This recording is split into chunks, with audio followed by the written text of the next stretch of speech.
Hello, welcome back. और क्या ही कुछ मैचेस हो गए हैं यार। सेमीफाइनल 1 और 2 और दोनों मैचेस एक ही दिन कर देते हैं। बैक टू बैक लड़ना पड़ता है एलिमिनेटर वाली टीमों को। बट क्या मैचेस हो गए हैं यार। मैं तो मतलब दोनों मैच इतने क्रंच थे, क्या बताऊं कितने। आपने भी देखे ही होंगे, बताने तो क्या है इसमें। और पहला match Haryana stealers is into the finals, जैसा कि होना चाहिए था मेरी प्रेडिक्शन के अकॉर्डिंग। हम पहुंच चुके हैं सीधा सीधा फाइनल में। और क्या ही कुछ मैच हुआ है यार। सब चीज़ें हुई हैं, गलती, अच्छी परफॉर्मेंसेज, टाइम लैप्स भी हुआ है एक, वो भी बड़ा पॉइंट था मैच में। और मैच की शुरुआत बहुत टाइट यार। दोनों टीमों ने स्टार्टिंग से सोच रखा था कि दूसरी टीम को पॉइंट्स तो देने ही नहीं है, और अब बिल्कुल टाइट गेम चल रहा था स्टार्टिंग से। और यूपी योद्धास बहुत तगड़ी टीम है यार। रेडिंग डिपार्टमेंट उनका बहुत अच्छा है। 4, 5, 7 फुट के लोग हैं उनमें। तो वो, जैसे कि मैंने पहले बताया था कि भवानी राजपूत अगर वो बोनस लाइन से भी गिर जाएं तो भी वो सीधा मिड लाइन क्रॉस ही कर देंगे। तो उनकी बड़ी टीम के कारण, बट स्टिल हरियाणा विक्टोरियस रहा इसमें। बहुत तगड़ा मैच हुआ स्टार्टिंग से ही, मतलब दोनों टीमों ने बहुत टाइट रखा। कोई किसी को पॉइंट लेके दे ही नहीं रहा था, लग रहा था कि ये तो बिल्कुल वायर तक जाएगा, डू और डाई पे खेलेंगे, होगा भी वही। और एक स्टार्टिंग में मैच में भवानी राजपूत को टैकल किया था शादलुई ने मतलब उनको पीठ से पकड़ के बाहर कर दिया था 6, 6.5 फुट के आदमी को। That was very good. But उसके बाद शादलुई को लगी नज़र, पता नहीं किसकी, शायद इन्हीं की लगी होगी, या जो पिछले मैच में आ रहे थे उनकी लगी होगी। तो उनकी लगी नज़र, और वो उसके बाद पूरे मैच में कुछ कर ही नहीं पाए। पूरे मैच में उन्होंने इतने फेल टैकल किए हैं, बस पूछो मत। पूरे मैच में फेल टैकल चले उनके। But apart from that, UP का डिफेंस स्टार्टिंग में अच्छा था। यूपी ने स्टार्टिंग बहुत अच्छी करी थी, और एक पॉइंट पे लग भी रहा था कि ये इन्होंने पकड़ बना लिया। और हाफ टाइम तक दोनों टीमें बिल्कुल यूं चल रही थी कि हम किसी को कुछ नहीं लेने देंगे। 12-11 से शायद हरियाणा शायद 1 पॉइंट से लीड कर रहा था, या यूपी कर रही थी, लेट मी चेक। हरियाणा कर रहा था एज आई नो, क्योंकि हरियाणा स्टार्टिंग में एवरेज थे, दोनों एवरेज आउट हो रखा था, क्योंकि कोई 1 पॉइंट लेके आता, दूसरा 1 पॉइंट ले आता, कुछ ज़्यादा फर्क पड़ नहीं रहा था पूरे मैच में। पहला हाफ काफ़ी इक्वली था, 12-11 का स्कोर था। बट मेरे को एक चीज़ समझाओ, यूपी के रेडर्स इतने लंबे क्यों हैं? उनके पास 4 रेडर हैं। भवानी राजपूत है, और गोवड़ा है, सुरेंद्र गिल है, और चौथे और उनके रेडर भरतुड्डा मैं पिछले वीडियो में कह बैठा था कि दूसरी टीम में है, बट वो यूपी में ही है। 4 उनके पास लंबे लंबे रेडर हैं, सारे शायद 6.5 फुट के आसपास हैं। और क्या परफॉर्म कर रहे हैं यार सारे, मतलब पूरे सीजन में आप देखें तो सुरेंद्र गिल थे भी नहीं इनके, जो मेन रेडर माने जाते हैं वो नहीं थे। उसके अलावा भी टीम का इतना तगड़ा परफॉर्मेंस, इतने लंबे लंबे रेडर से करवाते क्या? आपको घर के जाले साफ करवाने इनसे क्या करवाना है? मतलब बहुत लंबे लंबे रेडर्स है। और दूसरी तरफ है हरियाणा के छोटे छोटे शिवम पटारे, विनय तेवतिया। मेरे हिसाब से ये वही 5'10", 5'9" वाली हाइट के लड़के हैं, उससे लंबे नहीं है। मैं 5'11" हूँ, बट मेरे को लगता है ये उसी हाइट के लड़के हैं, उससे लंबे नहीं है। बट हाइट जो थी वो बहुत बड़ा फैक्टर थी यार। मैं देख रहा था स्टार्टिंग में इतनी आराम से गिर रहा था, और फिर वो आराम से क्रॉस कर रहे थे, और लाइट भी चली गई। शे Why are we still here? Just to suffer. मेरे को लगता है ये ना मेंटल प्रेशर बनाने की गेम है। हरियाणा के ऊपर प्रेशर बनाया जा रहा है कि देखो, तुम अगर 2 बार पूरी डाइव मारोगे तो भी नहीं पहुंच पाओगे, और हम अगर मिड लाइन से पीछे भी खड़े होंगे, मतलब बोनस लाइन से पीछे खड़े होंगे, तो भी मिड लाइन क्रॉस कर देंगे। और ये प्रेशर लेकिन ज़्यादा देर काम नहीं आया। थोड़ी देर बाद शिवम पटारे को अपनी बेइज्जती महसूस हुई, और उन्होंने कहा कि जैसे ही सेकेंड हाफ खत्म होगा मैं उखाड़ दूंगा। और शिवम पटारे गए और फटाफट पॉइंट लेते रहे, और उन्होंने धीरे धीरे एक एक प्लेयर को टारगेट करना शुरू करा। और देखते देखते सेकेंड हाफ के स्टार्ट में ही पटना को मिलता है, सॉरी नॉट पटना को फाइनल में मिलेगा, बट यूपी योद्धास को मिला उनका पहला और इस मैच का इकलौता ऑल आउट। और उसके बाद लगा कि हरियाणा शायद पकड़ बना ले, क्योंकि उस टाइम तक का स्कोर्स भी काफ़ी ज़्यादा, 5-6 स्कोर का गैप आ गया था।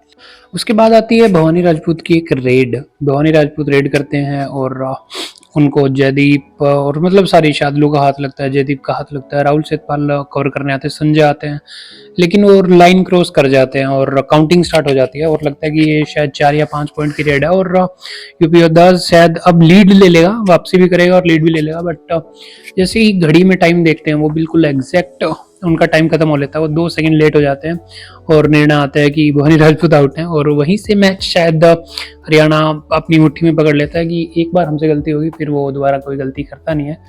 बट ऐसा नहीं था। उन्होंने गलती की हरियाणा ने, फिर से शार्दुल ने मेरे को पता नहीं सेकंड हाफ में भी 4 से 5 फेल टैकल मारे हैं। वो हाथ लगाते हैं, कभी एडवांस जाते हैं, लेकिन कुछ हो नहीं पा रहा था। और बहुत पॉइंट उन्होंने लीक करे। एक तरफ से विनय और शिवम बहुत तेज थे। विनय अपने दिमाग से पॉइंट्स ले रहे थे। वो हर बार हड़बड़ी और गलती डिफेंडर की करवाते थे ताकि वो पॉइंट आराम से ले लें।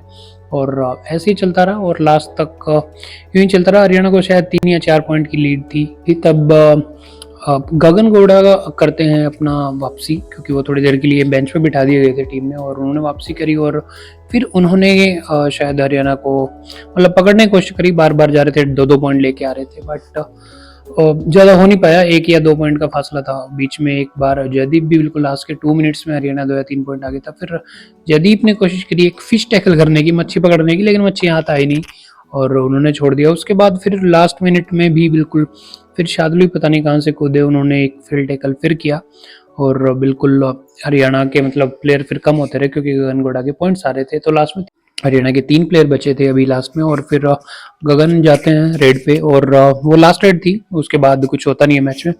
वो लास्ट रेड थी और सुपर टैकल ऑन था, और ये था कि अगर 1-2 पॉइंट ले लेंगे तो ऑल आउट के करीब भी जा सकते हैं हरियाणा वाले, बट हुआ नहीं। वहां से राहुल सेतपाल आते हैं, वो लोन वॉरियर की तरह वो टूट पड़ते हैं, और साथ के 2 प्लेयर विनय और शायद संजय थे, वो भी टूट पड़ते हैं, और वो सुपर टैकल हो जाता है। और वो जो लास्ट सुपर टैकल था उसकी वजह से हरियाणा कहीं ना कहीं बच जाता है गेम में, और ये जीत जाता है 3 पॉइंट से। हम ये मैच जीत जाते हैं। लास्ट में हरियाणा मैच जीत जाता है और हरियाणा फाइनल में अपनी सीट, जैसे कि मैंने पहले कहा था कि जाएगा, तो हरियाणा अपनी सीट कर लेता है फिक्स। और मैच तगड़ा था। लास्ट में थोड़ा सा ज़्यादा रोमांच बन गया था। लास्ट में राहुल सेतपाल का वो अच्छा वाला टैकल, और मतलब हरियाणा की तरफ से विनय को भी 6 पॉइंट मिले, और शिवम पटारे को 7 पॉइंट मिले हैं, और राहुल को 5 पॉइंट मिले। दूसरी तरफ से गगन गौड़ा की अच्छी रेड थी, उनको सुपर 10 उनको मिला, 10 थे, और उनकी टीम में बाकी लोगों का भी अच्छा परफॉर्मेंस था।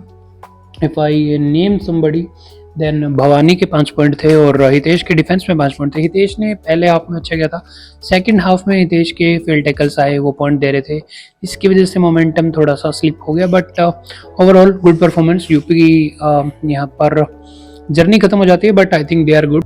तो ये था पहला match. Haryana is into the finals and they will win it, watch. और उसके बाद शाम का दूसरा मैच दिल्ली और फाइनल ईस्ट पटना पायरेट्स के बीच में। मैंने पहले ही 2 वीडियो बनाई है एक्चुअली इस पे।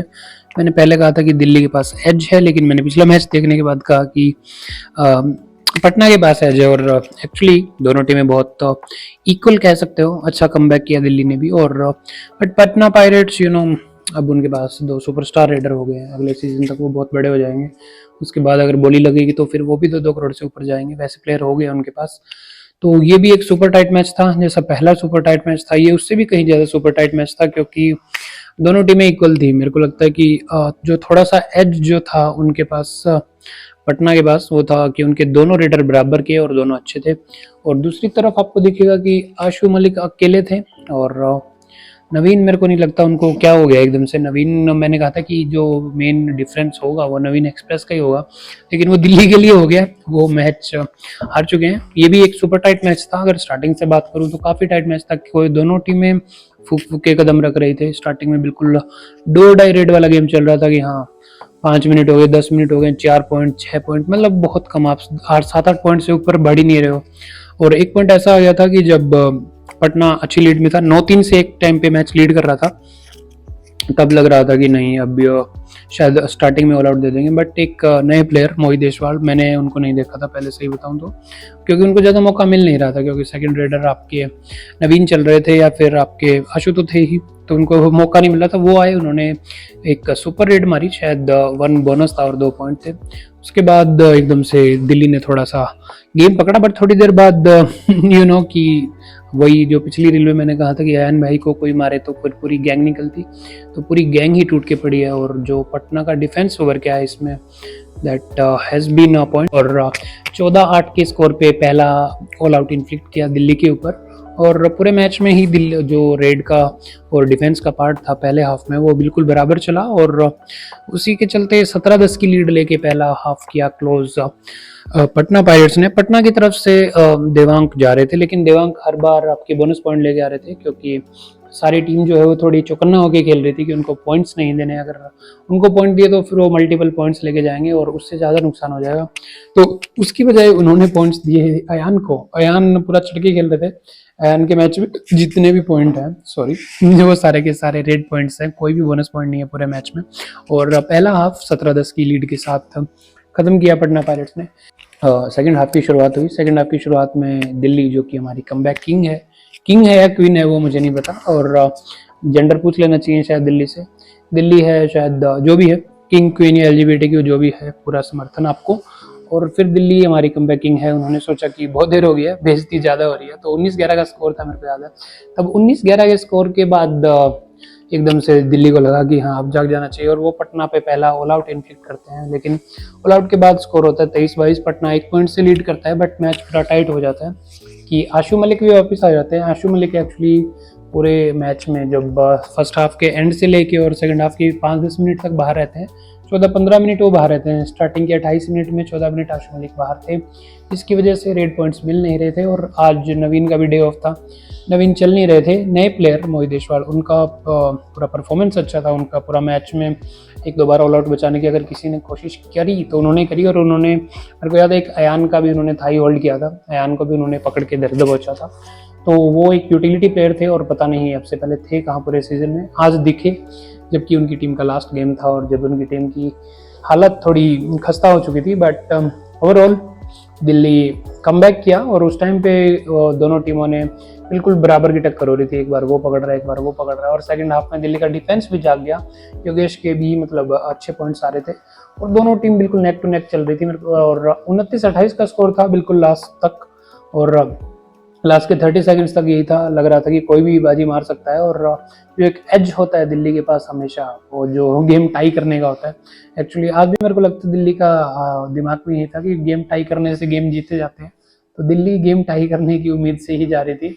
नवीन गए लास्ट के 30 सेकंड में, लास्ट रेड थी जो दिल्ली की होनी थी, वो गए, लेकिन उन्होंने फटाफट गए, लेकिन हितेश ने उन्हें पकड़ लिया, उन्होंने दर्द पहुंचा और 10-12 सेकंड के साथ वो रेड खत्म कर दी। और वहीं से जो 1 पॉइंट का और डिफरेंस था, 30-28 से लीड कर रहे थे वो। फिर लास्ट में अयान की रेड थी, जब फिर 3 ही लोग बचे थे दिल्ली के। अयान ने भी सोचा कि बहती गंगा में मैं भी हाथ धो लूं, और उन्होंने भी 1-2 पॉइंट दिए। 1-2 पॉइंट के लिए उन्होंने 2 लोगों को टच किया, और फिर लाइन क्रॉस की, वापस आए, तीसरे पर्सन को टच किया, और कह रहे थे कि मैंने ऑल आउट कर दिया। लेकिन जब रिव्यू देखा तो 2 पॉइंट का टच था, बट तब तक दिल्ली की लुटिया डूब चुकी थी, उम्मीदें खत्म हो चुकी थी। और दर्शक बिरगा में बैठे, नवीन तब तक बाहर बैठे थे, वो देख रहे थे कि ये क्या हुआ, कि अब की बार तो फाइनल नहीं आ रहे हैं, हम फाइनल में नहीं पहुंच रहे। बट ओवरऑल मेरे को लगता है कि दिल्ली इतना डिजर्व करती नहीं थी जितना पटना करता है, और पटना राइटफुली फाइनल में पहुंच गई थी। वहीं हमारे सीनियर जोगिंदर नरवाल, उनको भी मतलब बार बार दिखाया जा रहा था, वो भी तंग थे कि ये क्या हो रहा है, इन्होंने पॉइंट्स कैसे दे दिए लास्ट में। But that's the part of the game, और सारे कोचेस भी ऐसे ही करेंगे यार, सब प्लेयर्स भी ऐसे ही थे। और 2 साइड होती हैं गेम की, एक जो कि पटना के साथ थी खुशी वाली, और नाराजगी वाली या दुख वाली दिल्ली के साथ गई, और दिल्ली बाहर हो चुका है, और दूसरी तरफ से यूपी बाहर हो चुका है। हरियाणा हमारा फाइनल में बैठा ही था, और राइटफुली उनके जोड़ीदार या उनके प्रतिद्वंदी पटना भी आ चुका है फाइनल में। और जैसे कि देवांग दलाल की वीडियो आपने देखी होगी, उन्होंने पहले भी कहा था कि खून गर्म है, और खून भाई अब सबका गर्म हो चुका है, अब तो शायद लोगों का भी हो चुका है आपकी वीडियो देख देख के सबका। और बहुत मजा आने वाला जो भी होगा फाइनल में, और टाइट गेम होगी मेरे को दिख रहा है।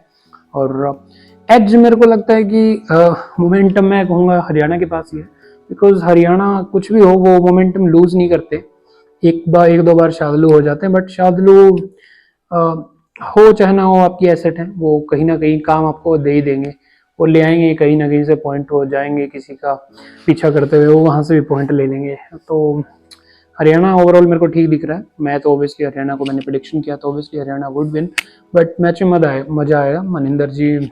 मनप्रीत जी जाएंगे, उनको भी ग्रीन कार्ड मिलेंगे, क्या मिलेगा। मनिंदर मेरे को याद इसलिए आ रहे हैं क्योंकि मेलबर्न रेड करके भी है, जो कि मतलब जस्ट एक एग्जीबिशन टाइप्स मैचेस हैं, पुराने प्लेयर्स नए प्लेयर्स सबको मिक्स करके, और एक ऑस्ट्रेलिया की टीम बना के जो कि मेलबर्न रेड होनी है।